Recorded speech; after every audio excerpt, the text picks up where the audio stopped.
ही पावन अवसर पर जिनका अभी हमने संबोधन सुना, हंस फाउंडेशन की ओर से परम पूज्य श्री भोले जी महाराज, पूज्य माता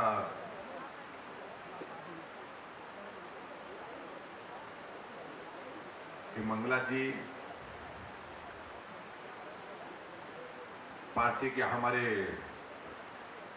प्रभारी अविनाश राय खन्ना जी, पार्टी के अध्यक्ष आदरणीय श्री सुरेश कश्यप जी, आपके लोकप्रिय विधायक और हिमाचल प्रदेश सरकार में शिक्षा मंत्री श्री गोविंद सिंह ठाकुर जी, माननीय विधायक शौरी लाल जी, सुरेंद्र शौरी जी, पूर्व विधायक श्री महेश्वर सिंह जी, हमारे बीच में श्री राम सिंह जी, बहन जनेश्वरी जी, रविंदर जी, यहाँ उपस्थित सभी अधिकारीगण, पार्टी के हमारे संगठन के सभी प्रतिनिधि, भाइयों बहनों और पत्रकार मित्रों,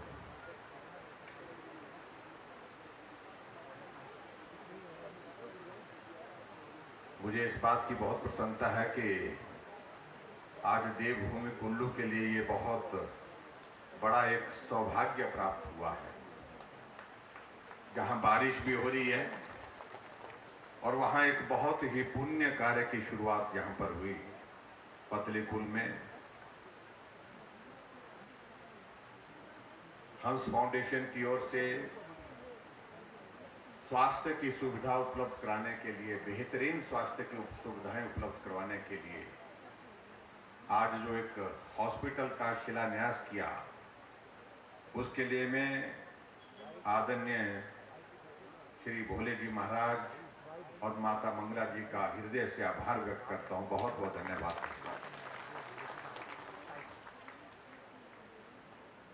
हम सरकार चलाते हैं,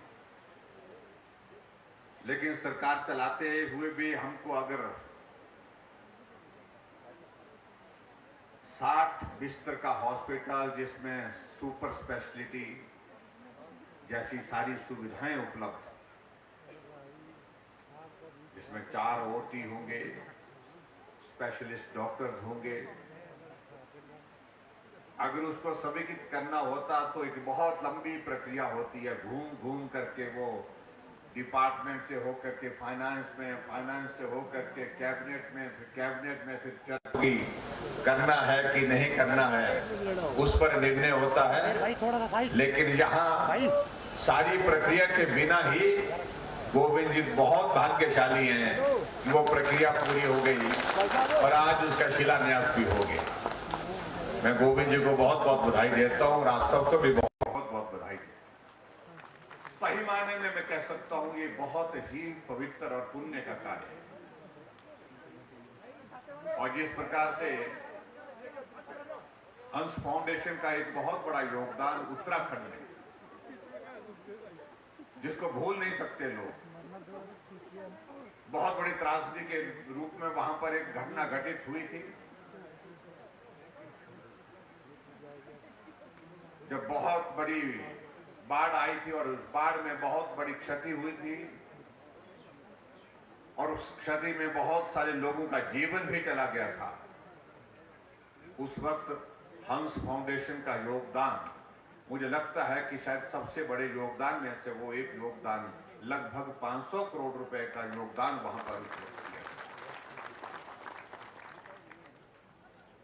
और जैसा माता जी ने यहां पर बताया कि उत्तराखंड के तो रहने वाले हैं, वहां के प्रति इनका एक दायित्व है, उस दायित्व का निर्वहन तो वो कर ही रहे हैं।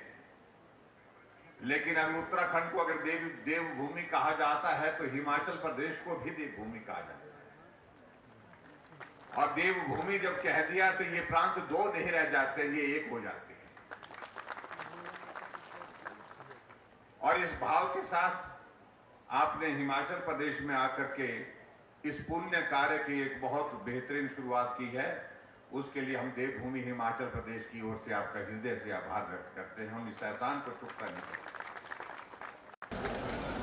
अभी कुछ दिन पहले गोविंद जी ने माता जी से बात की और इनके सारे जो संचालन करने वाले जो प्रमुख लोग हैं उनसे चर्चा हुई। चर्चा होने के पश्चात हिमाचल प्रदेश को 15 एम्बुलेंस जो है मोबाइल वैन जो है वो मेडिकल मोबाइल यूनिट जो है वो उपलब्ध कराए गए। और मुझे इस बात की खुशी है कि वो सारी मोबाइल वैन जो है बहुत दूर दराज के इलाके में अपनी सेवाएं दे रही हैं, जिसमें डॉक्टर है, जिसमें डॉक्टर के साथ साथ में टेक्नीशियन है, वो सारी जो लैब का जो बेसिक जो उसमें जो टेस्ट होने होते हैं वो टेस्ट भी किए जा रहे हैं। आमतौर पर ऐसा होता है कि कोई आदमी इस प्रकार के कार्य के लिए आगे आता है, उसके बदले में कुछ चाहता है, लेकिन हंस फाउंडेशन की एक बहुत बड़ी एक ये विशेषता है, सिर्फ देने का लक्ष्य है, लेने का लक्ष्य कभी नहीं।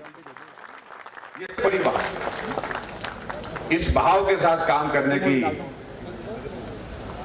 चीजें हमको पूरे समाज में बहुत कम देखने को मिलती हैं और इसलिए गोविंद जी बहुत भाग्यशाली हैं, सौभाग्यशाली हैं कि आपको माता जी का बहुत बड़ा आशीर्वाद है और उस आशीर्वाद के चलते आप समाज के क्षेत्र में बहुत बेहतरीन काम करते हुए लोगों की सेवा के कार्य को पूरा कर रहे हैं।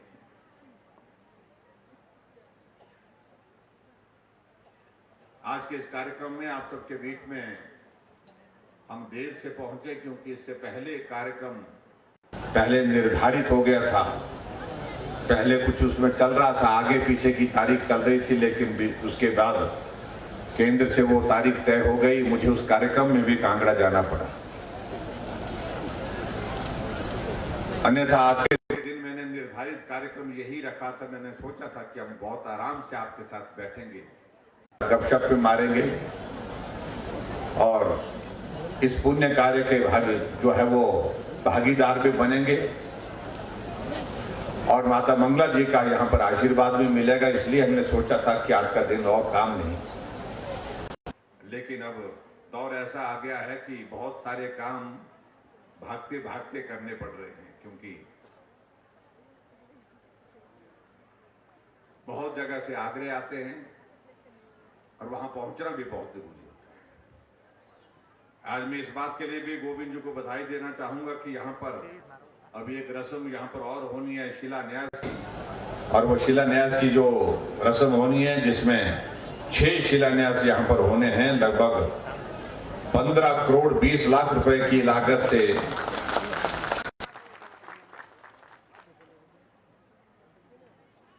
अलग अलग योजना है, जिसमें तहसील मनाली में नसोगी तथा गांव के लिए जल आपूर्ति का शिलान्यास था 6.5 करोड़ की लागत से, वो अभी होगा। और बाशिंग गांव के लिए उठाऊ जल आपूर्ति योजना है, उसका संवर्धन है, उसमें 85 लाख की लागत से उस कार्य को भी हम शुरू करेंगे।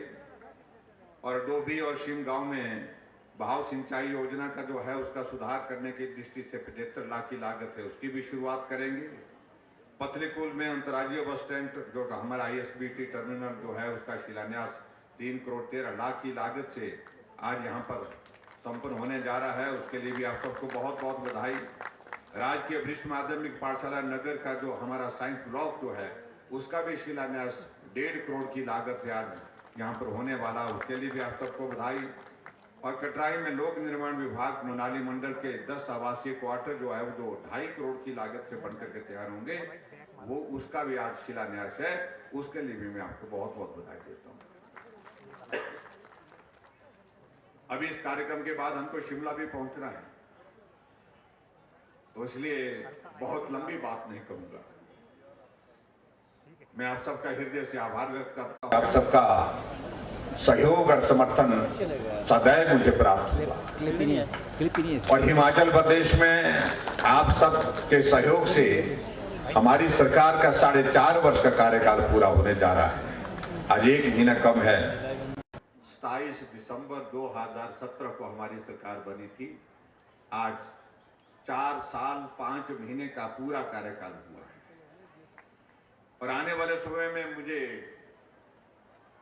सबके सहयोग से पूरा भरोसा है, पूरा विश्वास है जिस प्रकार से इस कोविड के संकट में भी आप सब लोगों ने विकट परिस्थितियों का सामना किया, परेशानी में रहे, लेकिन उसके बावजूद भी आप सबका सहयोग मिला, स्नेह मिला और हिमाचल प्रदेश में विकास की गति को रुकने नहीं दिया, थमने नहीं दिया। हमने उस विकास को आगे सतत चलने के लिए रास्ता निकाला। जो 4-5 महीने का कार्यकाल हमारा बचता है चुनाव आचार संहिता से पहले, उसमें जितना भी संभव हो पाएगा हिमाचल प्रदेश के विकास के लिए एक एक क्षण हम समर्पित करेंगे। जहां भी विकास के लिए जो करने की जरूरत होगी उस काम को करने की हम कोशिश करेंगे और स्वाभाविक रूप से उसके बाद एक परीक्षा का दौर आएगा हमारे समक्ष, जिस दौर को हमने पार करना है और उसके लिए मैं आप सबका भी आशीर्वाद, आप सबका सहयोग भी चाहूंगा, आप सबका समर्थन भी चाहूंगा कि हिमाचल प्रदेश में अगर ईमानदारी से हमने 4.5 वर्ष का कार्यकाल पूरा किया है, हर क्षेत्र में विकास को गति देने का जिस प्रकार से मैंने कहा कि हमने प्रयत्न किया है, उन सारी चीजों को आगे बढ़ाते रहना और आदरणीय प्रधानमंत्री नरेंद्र भाई मोदी जी के नेतृत्व में जिस प्रकार से मजबूती के साथ भारत आगे बढ़ रहा है, अलग पहचान बनाने में सफल हो रहा है। की सरकार के नाते हिमाचल और केंद्र सरकार दोनों मिलकर के काम कर रही है और इसको आने वाले समय में और आगे तेजी से बढ़ाने के लिए अगर हमने चलना है तो उसके लिए स्वाभाविक रूप से आप सबका आशीर्वाद चाहिए, आप सबका सहयोग चाहिए और मुझे पूरा भरोसा है कि निश्चित रूप से वो सहयोग और समर्थन आपका हमको प्राप्त होगा और हम आने वाले समय में फिर से हिमाचल प्रदेश में सरकार बनाने में सफल होंगे, ऐसा मुझे पूरा भरोसा आप सबके बलबूते है और मैं इस बात को दावे के साथ कह सकता हूं कि ये हो करके रहेगा और ये करके भी छोड़ना है। कई लोग हमारे मित्र इस बात का जिक्र करते हैं कि मैं आज राजनीतिक बात ज्यादा नहीं करना चाह रहा हूं, ये मंच उसके लिए मैं थोड़ा संकोच कर रहा हूं, लेकिन वो कई लोग बहुत ज्यादा बोलते हैं। जब हमारी बारी आई और हम कह रहे हैं कि थारी बारी नहीं आएगी भाई, आने देंगे और बारी का जो है वो रिवाज भी बदल गया है। अब की बात, अब उत्तराखंड में चुनाव हुए, अभी हाल ही में चुनाव हुए, तो वहां पर भी लोग बोल रहे कि हमारी बारी है, हमारी बारी है, हल्ला डाला तो बड़ा भारी, शोर डाला था बड़ा भारी, लेकिन बारी आई नहीं। लोग को कह रहे बारी उसकी रही जिसकी चली हुई। और इसलिए उन मित्रों को हम कहना चाह रहे हैं कि भाई ये बारी बड़ा रिवाज खत्म हो गया, ये पुरानी बात हो गई है, बदल गया है रिवाज। अब तो ऐसी है कि जिसकी बारी है वो बारी चलती रहेगी, दिल्ली में मोदी जी चलते रहेंगे और हिमाचल में भाजपा की सरकार चलती रहेगी, ये मैं कहना चाहता हूं। मेरी बात को उनको थोड़ा बुरा भी लगेगा, लेकिन बुरा मत मानने, लेकिन हो गया अभी ऐसा रिवाज हो गया ना। अब उसमें हम क्या करें? उत्तराखंड जब से तो मैं आया उसके बाद वहां पर कोई सरकार दोबारा रिपीट नहीं हुई थी, लेकिन अब की बार हो गई। हम इस बात से सहमत हैं, कठिन काम है, लेकिन उसके बावजूद कठिन काम करने का कभी कभी मौका मिलता, हम इस करके छोड़ेंगे इस काम को। बाकी सारी चीजें हम आगे आने वाले समय में कहेंगे, फिर से आपके बीच में आएंगे। भाई गोविंद जी ने कुछ बातों का जिक्र यहां पर किया हुआ है, उन बातों को मैंने सुना। बहुत सारे विकास के कार्य हमारी विधानसभा क्षेत्र में चले हुए, लेकिन एक दो चीजों को लेकर के बहुत अच्छी उन्होंने एक सुझाव बात कही है। व्यास कुंड पर, व्यास ऋषि के उस स्थान पर, पावन स्थल पर, जहां उन्होंने कहा है कि वहां हम चाह रहे हैं कि क्योंकि अब टनल बन करके रास्ता लाहौर जाने का और हो गया, नहीं तो व्यास कुंड से होकर के ही सबको जाना होता था। ऐसी परिस्थिति वहां पर भी हमारा पर्यटन का वो भी केंद्र बने। रोहतांग पूरे देश नहीं दुनिया में एक टूरिस्ट डेस्टिनेशन है और इसमें टूरिस्ट डेस्टिनेशन के साथ भी उसको रिलीजियस टूरिस्ट डेस्टिनेशन बनाने के लिए भी हम सोच सकते हैं, हम काम करेंगे, निश्चित रूप से काम करेंगे।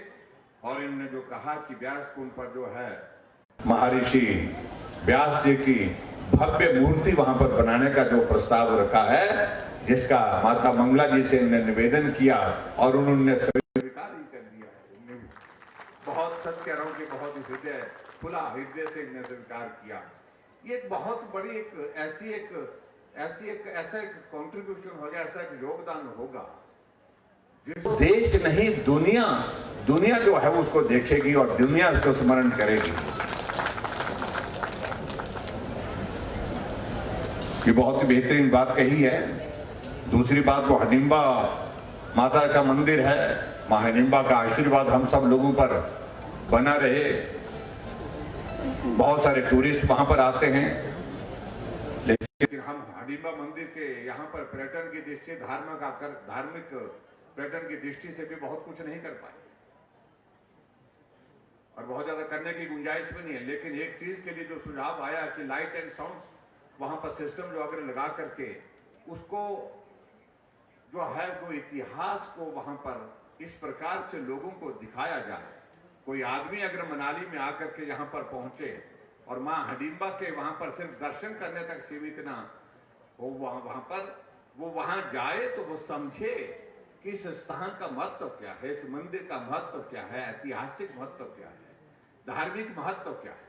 उस दृष्टि से उसमें मैं कहूंगा कि सिर्फ लाइट एंड साउंड सिस्टम ही नहीं, उसमें मुझे लगता है कि उसमें और भी ज्यादा आगे जा करके उसकी जो हिस्ट्री इतिहास पर जा करके उसका पूरा चित्रण करना चाहिए, जिस चित्रण को 20 मिनट 30 मिनट तक लोग आए और आकर के उसको सुने, ताकि जो मनाली घूमने के लिए आए वो इस बात को अपने दिमाग में डाल करके जाए कि मां हडिम्बा का मंदिर का महत्व क्या है।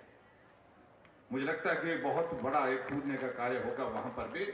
और माता मंगला जी की ओर से इन्होंने कहा, निवेदन किया तो उन्होंने कहा कि इसके लिए भी मदद करेंगे। और इसमें मैं ये भी कहना चाहता हूँ, इसमें हम मिलकर के भी काम करेंगे। जो हमारा टूरिज्म डिपार्टमेंट है उसके डिपार्टमेंट के माध्यम से भी हम मिलकर के हम भी इसमें सहयोग करेंगे। जो कुछ काम हम करेंगे तो मिलकर के इसको पूरा करेंगे। ये मैं आपके बीच में कहना चाहता हूँ, ये बहुत महत्वपूर्ण है। एक और बात कही गई है, जहाँ कुल्लू के हॉस्पिटल जो हमारा यहाँ पर डिस्ट्रिक्ट हॉस्पिटल है, यहाँ पर शायद सीटी स्कैन तो है लेकिन एमआरआई नहीं है, ऐसा बताया गया। और इसके लिए भी वो भी ने जिक्र किया। तो मैं तो आज बहुत धन्य अपने आप को मान रहा हूं कि आज जो है वह मुझसे बहुत कम मांगा गया है और ज्यादा जो है वो माता जी से मांगा गया है और माता जी कभी मना नहीं कर सकती हैं। इसलिए गोविंद जी आपका बहुत बहुत धन्यवाद। तो ये अच्छा कार्य है और वहाँ एमआरआई कुल्लू में लगे। और उसमें भी मैं ये कहना चाहूंगा कि हम सरकार की ओर से जो संभव सहयोग उसमें करने का होगा वो उसको हम करेंगे। और जो भी चीजें जो औपचारिकताएं फॉर्मेलिटीज और उसमें इंस्टॉलेशन की जो सारी टेक्निकल चीजें होती है उसको हम देखेंगे। और आप सिर्फ इतना ही है कि अगर हमको मशीन उपलब्ध करा दें और उसके बाद फिर ऐसा ही कोई कार्यक्रम हम करेंगे जब आपको हम बुलाएंगे और आपको बुला करके वहां पर उसकी शुरुआत करेंगे। मैं आपके बीच में कहना चाहता हूँ ये अच्छा कार्य होगा।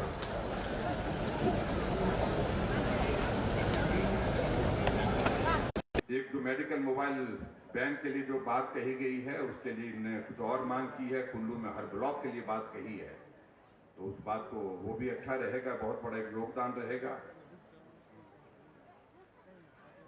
और सबसे बड़ी महत्वपूर्ण चीज जो एक बात कही गई यहाँ पर, जो गौ सदन में भी मदद करने की बात कही है। यहाँ 5 गौ सदन है कुल्लू जिला में। उसमें भी आपने कहा कि उसमें जो एनपीबी का पैसा जो हमारा जो फॉरेस्ट के लिए जो जमा किया जाता है उसमें जो सहयोग राशि होगी उसमें भी मदद करने के लिए आपने आग्रह किया है, उससे भी मदद हो जाएगी। ये बहुत ही पुण्य का कार्य है। कई बार मुझे बहुत पीड़ा होती है जब हम इस बात को देखते हैं, गाय को हम माँ तो कहते हैं लेकिन माँ कहीं चौक चौराहे पर गिरी पड़ी हुई है, टांग टूटी पड़ी है, घायल पड़ी है, बीमार पड़ी है, कोई उसके लिए मदद करने के लिए आगे नहीं आता, सब देख करके चले जाते हैं। हमने हिमाचल प्रदेश में सरकार बनने का पहला जिस दिन हमारा कैबिनेट की बैठक थी, पहले कैबिनेट की बैठक में हमने हिमाचल प्रदेश में इस कार्य की शुरुआत की है। 2 चीजों की हमने शुरुआत की है। एक हमने ये तय किया बुजुर्गों के लिए घर बैठे हम पेंशन देंगे, जो मदद हम बुजुर्गों के लिए कर सकते हैं, वो पुण्य का कार्य। और दूसरी, गाय को अगर हम माँ कहते हैं, उस माँ का धर्म, मतलब माँ कहा है तो उसके प्रति जो हमारा धर्म है उसका हम पालन करें। और उस दृष्टि से हमने हिमाचल प्रदेश में तय किया था कि हम गौसदन, गौ सेंचुरी जो है जितनी भी होंगी ज़्यादा से ज़्यादा बनाएंगे। और ये भी मैं कहना चाहता हूँ, हमारी सरकार बनने से पहले हिमाचल प्रदेश में जो गौसदन में जो गाय थी उनकी संख्या लगभग 6000 थी। आज मेरे हिमाचल प्रदेश में इतनी तेजी से हमने काम करने की कोशिश की है। आज हिमाचल प्रदेश में इन 4 वर्षों में गौसदन में गाय की संख्या जो है 6000 से बढ़कर के 21000 हो गई है। और आने वाले समय में हमारा जो कुछ एक जगह और भी बनने वाले हैं, गौ सेंचुरी भी बनने वाली है, गौसदन भी बनने वाले हैं। और जैसे वो बनकर के तैयार होंगे तो मुझे पूरा भरोसा है कि कम से कम उसमें भी 5000 के टारगेट हमारा जो है वो 5-6 हजार का टारगेट दिसंबर से पहले उनको संरक्षण देने की दृष्टि से है। उस कार्य को भी करेंगे। और इसलिए मैं आप सबसे भी निवेदन करता हूं, सदैव करता हूं, लोग समाज को भी आगे आना चाहिए। और हिमाचल शायद संभवतः पूरे देश भर में पहला राज्य है जो अपने गौ सेंचुरी को अपना गौ सदन चलाएगा। उसके लिए हमने एक गाय पर 700 रुपए महीने का उसके लिए मदद देने का हमने निश्चय किया। हम दे रहे, कहीं नहीं है। आज से पहले सरकारें इतनी रही, लेकिन कभी किसी सरकार ने सोचा नहीं कि गाय के लिए भी उसके जीवन की रक्षा करना हमारा दायित्व है। गाय तब तक के लिए हमारी नहीं जब तक ये दूध देती है। गाय अगर है तो जिसको हमने मां कहा है वो सदैव हमारे पास होनी चाहिए। इस भाव के साथ हमने उस कार्य को करने की हमने कोशिश की है। तो मैं यही कहना चाहूंगा, उसमें हम आने वाले समय में आगे बढ़कर के काम करेंगे। बाकी सारी चीजें यहाँ पर गोविंद जी ने बात कही है। 2-3 चीजें और जो मेरे ध्यान में यहाँ पर लाई गई हैं, जो रोहतांग दर्रे का जो सौंदर्यीकरण की बात कही गई है, डिप्टी कमिश्नर महोदय से और गोविंद जी से मेरी बात हो रही थी। उसके लिए लगभग 5 किलोमीटर के दायरे में हम गुलाबा से रोहतांग तक जो है मोबाइल टॉयलेट जो है उसके लिए वो भी व्यवस्था करने की दिशा में एक प्रोजेक्ट बना करके हम तैयार किए हैं। और ताकि पर्यटक आए उनको कठिनाई का सामना न करना पड़े, उनको उस तरह की सुविधा भी इसमें दी जाए। और वहाँ उसके सौंदर्यीकरण की दृष्टि से भी जो एक पूरी डिटेल हमारी बनकर के तैयार हो रही है, उसका एक एस्टिमेशन, उसके हिसाब से जितना भी पैसा उसमें लगेगा उस काम को पूरा करेंगे। लेकिन टूरिस्ट डेस्टिनेशन ये रोहतांग सदैव रहे, ये हमारा प्रयत्न रहेगा। एक और चीज को लेकर के जो मनाली विधानसभा क्षेत्र के अंतर्गत जो है वो हमारी सोलंग घाटी का जो सौंदर्यीकरण, उसके बारे में भी बात कही गई है। और उसके लिए भी मैंने कहा है कि जो नेचर पार्क और उसके साथ बे साइड एम्यूनिटीज और पार्किंग की सुविधा, ये 3 चीजों का एक हमारा प्रोजेक्ट बना करके तैयार हो रहा है। और जैसे वो बन करके तैयार हो जाता है, और इसमें जो मुझे मालूम पड़ा है कि रोहतांग की तरफ जो है वो हमारा अटल टनल रोहतांग के साथ जो लगभग 16 हेक्टेयर भूमि में जो है जो वो डंपिंग की है मक की, उस साइट पर जो है लगभग 10 हेक्टेयर भूमि वहाँ पर उपलब्ध है। वहाँ पर इस काम को हम बहुत बेहतर ढंग से कर सकते हैं, ताकि ये भी एक टूरिस्ट के लिए आने जाने का एक हमारे आकर्षण का एक केंद्र बने और टूरिस्ट के लिए एक अच्छी एक डेस्टिनेशन डेवलप हो। एक और चीज जो हमारे यहाँ पर जितने भी मनाली में वोल्वो बसेज आती हैं, इंटरस्टेट बस टर्मिनल मनाली का, जो उसके सिलसिले में ये कहा गया कि एक तो वहाँ पर प्रोटेक्शन वॉल देने की जरूरत है, और उसके साथ एक पार्किंग बनाने की व्यवस्था के तैयार होता, तो उसके लिए भी हम पूरा मदद करेंगे। जितना भी उसमें हो सकता है उसके मुताबिक उसके लिए पैसे का प्रावधान है उसको पूरा करेंगे। बाकी 3-4 चीजें और कही गोविंद जी ने, हालांकि मैंने कहा था कि आज के इस कार्यक्रम में छोड़ दीजिए, लेकिन ये छोड़ते नहीं है। तो यहाँ कहा गया एक राजकीय माध्यमिक पाठशाला ग्राम पंचायत का इसमें है, क्या नाम है, कोटा आगे, बड़ा कठिन नाम है। तो इस पर, और उसके बाद दूसरा बताया गया कि एक ग्राम पंचायत मंडलगढ़ में जो है शिम करके, ये 2 मिडिल स्कूल हैं, दोनों मिडिल स्कूल को अपग्रेड करने की इनने बात कही है, तो मैं दोनों को अपग्रेड करके उनको हाई स्कूल करने की यहाँ पर घोषणा करता हूँ। और इसके साथ साथ में ग्राम पंचायत गहार के अपर गहार में नया राजकीय प्राथमिक पाठशाला खोलने के लिए भी आग्रह किया है, इसको भी मैं स्वीकार करता हूँ। ये स्कूल भी वहां पर बना दिया जाएगा। और उसी तरह से मनाली विधानसभा क्षेत्र के अंतर्गत जो राजकीय वरिष्ठ माध्यमिक पाठशाला गोशाल है, बाहंग है, जगतसुख है और नठान है, वहां पर उन्हें कॉमर्स की क्लासेस के लिए कहा गया है। इसमें मैं सिर्फ इतना ही कहना चाहता हूं, इसकी जो हमारी एक फॉर्मेलिटी होती है, एक औपचारिकता होती है, टोटल स्ट्रेंथ कितनी है, दूसरा स्कूल की डिस्टेंस कितनी है, जो नॉर्म्स हैं, नॉर्म्स के मुताबिक जितने भी इसमें आएंगे उनको पूरा करेंगे। ये भी मैं कहना चाहता हूं, उसको भी पूरा करेंगे। और आगे बढ़कर के एक और जो बात कही गई कि बिवेली में कहा है कि एक प्राथमिक स्वास्थ्य केंद्र यानी कि पीएचसी खोलने की बात कही है। ये बिवेली कहानी से कितना दूर पड़ा, ये नजदीक है। चलो जितना भी होगा, अब आपने बोल दिया है तो अब करना पड़ेगा। ये बवेली में एक पीएचसी खोलने की भी मैं यहाँ पर घोषणा करता हूँ, ताकि वहां पर स्वास्थ्य की और बेहतर सुविधा मिल सके। और आगे बढ़कर के एक बात कही है इन्होंने कि एक हमारा सीएचसी है यहाँ पर जो खोल दिया गया है, और उसमें सिर्फ इतना ही है कि उसमें बिस्तर जो है वो 30 करने की बात कही गई है। अभी बेड कैपेसिटी उसमें शायद कम है, तो उसको भी 30 बेड की कैपेसिटी के साथ इसको बनाएंगे। ये भी मैं आपके बीच में कहना चाहता हूँ। और आगे बढ़कर के वेटनरी डिस्पेंसरी के लिए उन्होंने कहा कि यहाँ पर 3 पंचायतों में जो नई पंचायतें बनी है वहाँ पर खुली नहीं है, रावगी है, और उसके बाद रावगी के साथ शायद कुमार हट्टी है, और उसके बाद एक सलीमचा है, ऐसा है ना, 3 कहा गया है। इन तीनों जगह वेटनरी डिस्पेंसरी खोलने की भी मैं घोषणा करता हूं, क्योंकि हर पंचायत में हम खोल रहे हैं। अगर नई पंचायतें बनी है तो वहां पर नहीं है तो उसको भी हम खोलेंगे। ये भी मैं आपके बीच में कहना चाहता हूं। एक बाढ़, यहाँ इन्होंने कहा कि कटराई पंचायत में जो बाढ़बंदी के लिए लगभग 8 करोड़ की जो है वो टेक्निकल सैंक्शन जो है प्रदान हुई है, उसमें बजट प्रावधान करने के लिए उन्होंने कहा है। मैं इसकी सारी डिटेल पता करूंगा, और पता करने के पश्चात इसको जो पैसे की जरूरत होगी इसको भी पूरा करेंगे। ये भी मैं आपके बीच में कहना चाहता हूं, ताकि वहां लोगों को, कटराई के लोगों को जो है इसकी सुविधा प्राप्त हो सके।